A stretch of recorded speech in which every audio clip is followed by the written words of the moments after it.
Hi again, everyone. It's Carpo again. It's kind of an afterthought to my After Dark video I just made. Perhaps I'll make this a second video. I have these thoughts that come and go, and sometimes I start to wonder which ones I want to share and which ones I just want to let pass by. But the question I was thinking is, what is truth and does it matter? And no, this isn't going to be some cheesy search into what is true. I've made several videos called What is Truth. I'm sure if I look down the line of my videos I'll find a ton of them. This one is more along the lines of, this is what I've put together over my years of trying to learn more about the world and understand what's going on. Very little of what you see in the media, any news channels, it doesn't matter whether they're partisan or not, left or right, liberal or conservative outlets, religious or atheist, anybody who's spreading what they call to be truth basically is at the mercy of the same news sources that most of the large media conglomerates are, which is Associated Press does a lot of it. They have, thousands of reporters worldwide that are basically in every single zone watching everything. So, in other words, nothing really happens in the world without being noticed. And in the digital age, pretty much everything that happens is noticed right away. And very little flies under the radar for long. That said, any average soul can go online in the morning and pretty much learn all the major events that happened in the world that might affect them. So my question would be to folks who are seeking the truth, what exactly has the news ever done for you? And this is for everyone, not truthers or conspiracy people. It's not aimed towards, anyone who's of any particular, persuasion, but rather saying for anyone, myself included, who looks at even the headlines in the morning, to say, when has it ever helped you and improved your day? Now, local news, sure. They might say, hey, a storm's coming. You say, okay, I'm gaining something from that. Or maybe there's a criminal loose in your neighborhood that's been robbing homes or breaking into cars in a certain lot. These are important things to know because this is our community. But hearing about something that happens, let's say in the Ukraine, that's not necessarily going to help the average American. But we still want to know what's going on. So my point being, a lot of the knowledge that we consider to be important, that is breaking news, is really nonsense that we don't care about, and most of us could do well to find out about later. And I think that a majority of the information that we consider to be important right away or newsworthy could probably be summed up in a monthly newscast with everything that's happened that month. All the actual important breaking headlines, maybe that would be product recalls, things like that. But there is very little that needs to be known in the media. So on top of that, I'm using that as an example for pretty much everything in life that we want to know. And the question is, can you use it? This is the question I've asked myself. Everything I've been interested in is it useful? Whatever I want to believe. If someone says, hey, do you believe this? And I say no, and they said, you should believe this. And I say, well, can you tell me why I should believe that? And, it's surprising how few people really have an answer. People have found satisfaction in whatever they want to believe for as long as humans have been thinking. So when you find something that says, this explains things to me, and you can fall into it, and it resonates with you, for a lot of people it shocks them that others don't think the same way as they do. And we've opened up Pandora's box with the internet, discovering that other people think, not just that people think so much more radically than us. I think the thing that we've discovered is that xenophobia, fear of other cultures, has been an ongoing, human trait, and it's built into our genetics. But the one interesting thing is that I feel like people are starting to realize that the average person from any other culture is more similar to them than many people within our own culture. So in other words, I can relate to a certain, person who's from Mexico or Central America or Europe somewhere more than I might relate to my own neighbor or, half of the country I live in. And I think that's okay. That's just life. That's what life is. It's a process of realizing that everyone has extreme views in their own realities, but not all of them are voiced, and a lot more people are tolerant than we might think. Extreme views don't necessarily have to be negative views. It could just be like, well, for example, I know nature is conscious. I don't need to prove it to anyone. Therefore, my religion is to, love the planet and fellow man. What else can you ask for? It's funny because, like, the example of that is I would feel I'm probably have more in common with a hardcore Christian than I do with an atheist, let's say, because I believe the universe is conscious, but I also believe that it's on a different level. So I'm not trying to define it or explain it. But I do believe that there's unseen forces and connections that we have with one another that maybe one day will be explained once we start to understand these subtle energies that I'm sure exist. But until then, we can only speculate, and everyone laughs and points the finger at the pseudoscience. But the reality is, how can you look at the universe and not think it's conscious? So in regards to that, I think I'm so much more connected to people who are religious, but they're so dogmatically trapped within this bullshit paradigm of this is the Bible and this is what it says and this is a fact, rather than saying, well, perhaps this book is flawed. It was written by man. Not everyone is as inspired as we'd like to think. And it's okay to realize that things must change over time as we discover new things.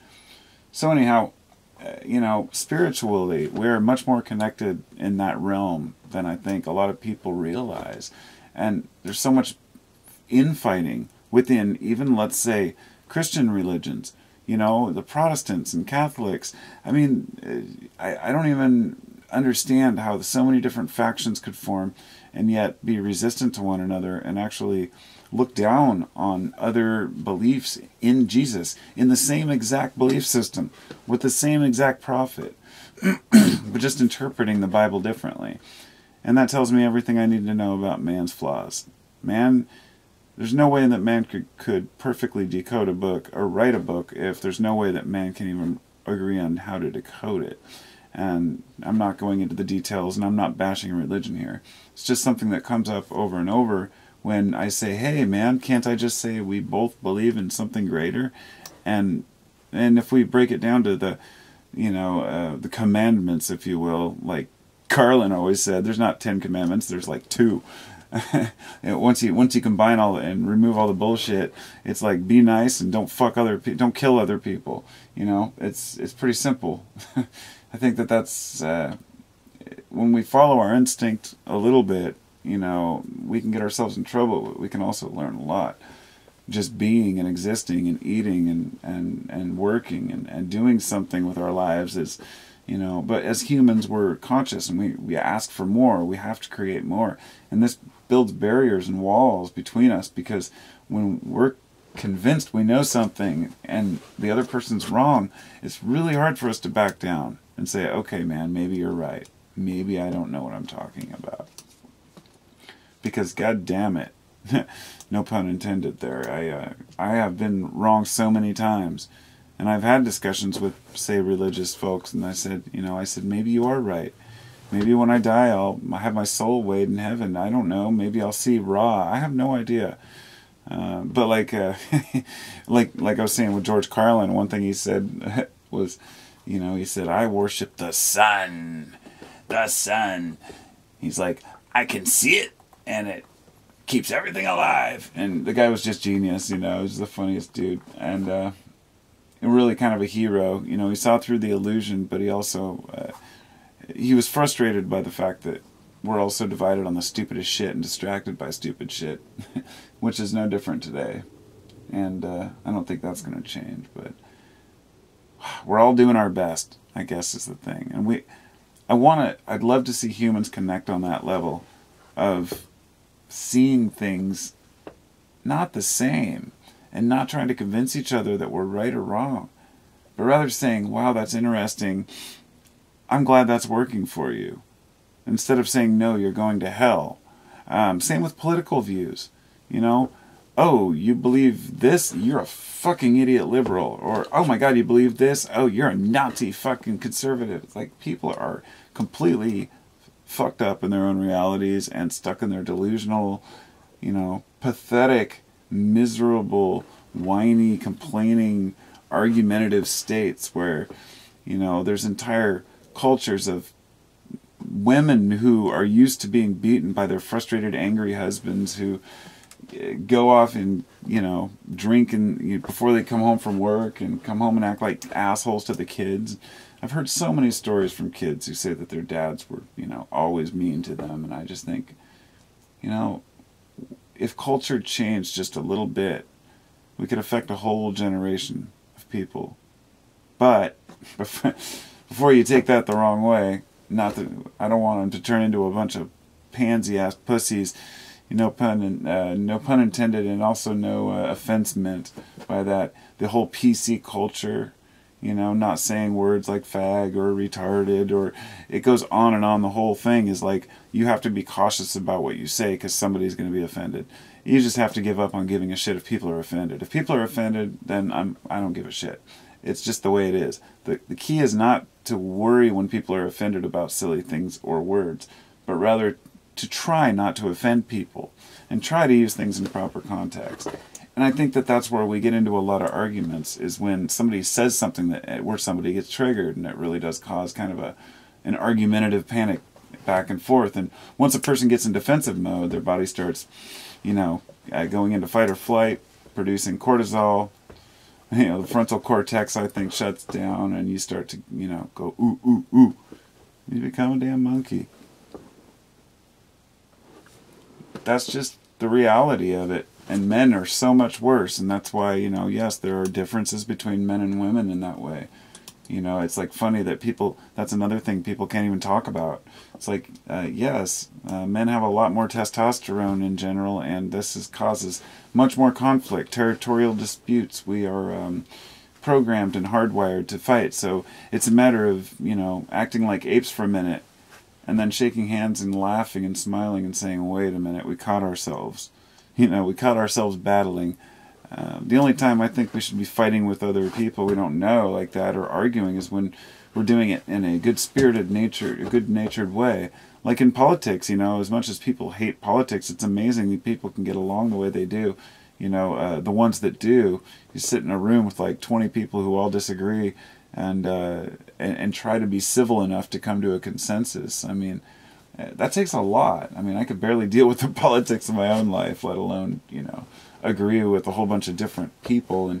But that's what we do. Politics aren't just something that's, you know, wrapped up with people in suits. Politics are in every family, in every culture, all the way down to the tribes and the medicine men of any smaller, you know, culture out in the Amazon. So those are my thoughts on on a few things there about just, I mean, in general, being, I don't know, getting along with others is very difficult in this world, so I'll leave it at that. But we do try, and hopefully in a few generations, I think maybe we could overcome our differences enough to say we're not going to be stubborn and fight over what to do with the future of, say, the planet or ourselves, our own species, but rather say, look, we don't all know the answers, we don't know what's going to happen, but hey, let's work together and see what we can do, and not do things in spite of one another. But yeah, guy can dream, right? Talk to y'all later, and as always, hit subscribe, and like somebody said, hit the bell thing and all that, and info's in the description box if you need any information on how to contact me. And thanks for watching, listening, rambling. Peace.